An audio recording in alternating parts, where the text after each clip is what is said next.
I know that the wisdom of the whole, rather than the sum of its parts, will be a familiar, frequent, and comforting grounding point in my healing studies and practice.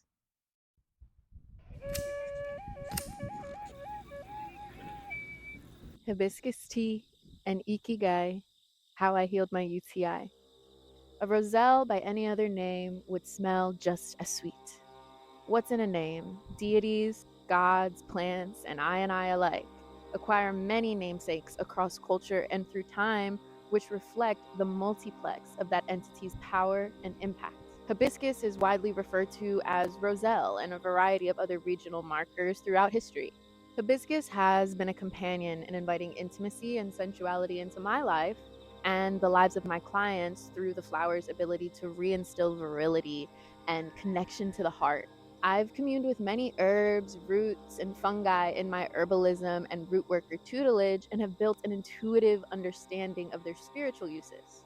Now, in deepening my relationship with the plants, my path has veered to seeking practical knowledge on their physical healing properties. In this sense, hibiscus operates as an aphrodisiac, creating the ideal conditions in the body for sexual performance and lovemaking.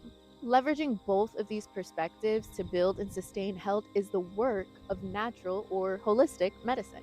Continuity exists throughout the body, interwoven at every level. T. Carmine Van Deven, doctor of osteopathy, offers context on the purpose of his chosen medical practice.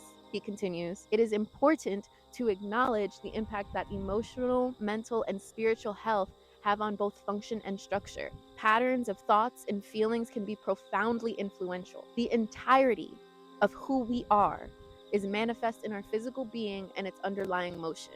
I was born to acknowledge this underlying motion, which I refer to as spirit. Yet, in my medicinal plant self-study, I allowed myself to be intimidated staring at the multi-page long list of chemicals active in hibiscus alone. Now, while traditional physicians and medical research often fixate on synthesizable chemical compounds extracted from medicinal plants, hibiscus is unique in that there have been numerous human studies conducted using the natural flower tea itself. According to Leslie Taylor, ND, in Hibiscus Flower, Nature's Secret for a Healthy Heart, research has been funded on this natural remedy because all of these different chemicals work together synergistically and provide greater actions together than the single chemicals provide alone. Socrates. Yes, Mino. And again, we are in the same case. In searching for one virtue, we have found many, but we have been unable to find the common virtue which runs through them all. Although the knowledge that anthocyanidins found in the hibiscus calyx alleviate ailments caused by oxidative stress may be useful on a medical exam, I know that the wisdom of the whole, rather than the sum of its parts, will be a familiar, frequent, and comforting grounding point in my healing studies and practice. The pursuit of purpose. Ikigai is a concept first utilized by Japanese psychiatrist Mieko Kamiya in her book Ikigai Nitsuite, or On the Meaning of Life. Ikigai breaks down to iki, meaning life, and gai, meaning worth, and has been popularized in the West as the summary of your life's purpose. This surface-level understanding has been perpetuated in continuum with Western society's systemic and prolific appropriation of Eastern culture that can only result in a commodifiable, gross reduction of its source. This phenomenon is also partly due to a Venn diagram, which was designed by a Spanish astrologer, being broadly misattributed to Ikigai and marketeered by life coaches and wellness gurus alike. The 4 circles of the Venn diagram represent what you love, what you're good at, what the world needs, and what you can be paid for. And the part at the center purports one's true calling. This necessity to discover and accomplish a definitive mission in life can bring on frustration, as expressed in Girls Just Want to Have Fun, a poem of mine. In Ikigai Nitsuite, Kamiya lays out multiple considerations for navigating one's many guiding principles and personal drives. In the old hoodoo adage, it's a lot of ways to skin a cat. From the Yoruba religion Ifa, as the sun rises to fulfill its purpose without being asked, so should you rise to fulfill yours. Dr. Van Deven supports this by suggesting One of the most important aspects of the human experience is personal evolution. This includes accepting and embracing new and sometimes radically different perspectives, ideas, and belief systems that empower health and embody love.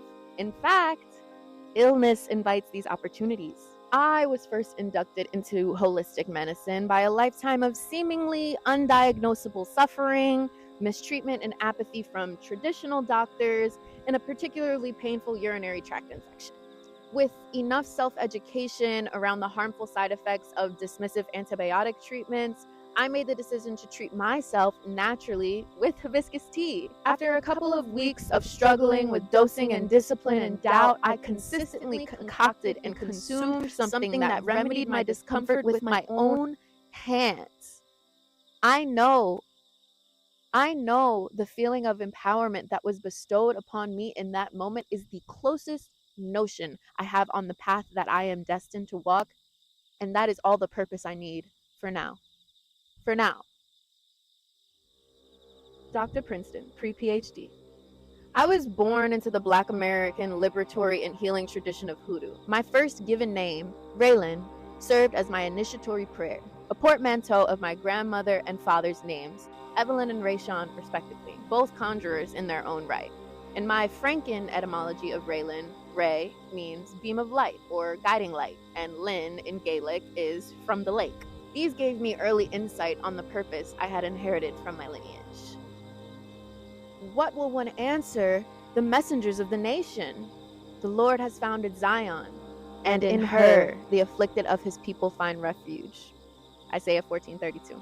Another of my namesakes has been the High Priestess. Personally and professionally, I've been known to adopt aliases which align with my life's trajectory. Currently, I'm walking the path to fill the lofty title of Conjurer, or more specifically, two-headed doctor.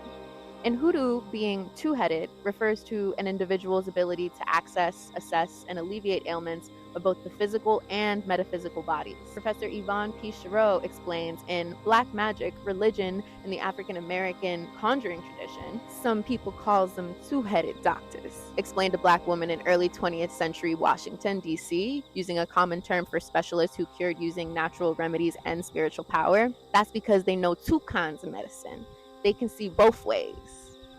Professor Chereau reminds us in her chapter, Medical Doctors Can't Do You No Good, that a holistic outlook on healing, taken into our own hands, is something that has been historically innate to Black people. Natural medicines such as hibiscus are manufactured for scalable distribution into standardized, concentrated extracts, which degrade some of the delicate biocompounds that are responsible for the flower's additive therapeutic potency. The Japanese concept ikigai was simplified in its Western popularization into a workable framework which miscommunicates its key nuances.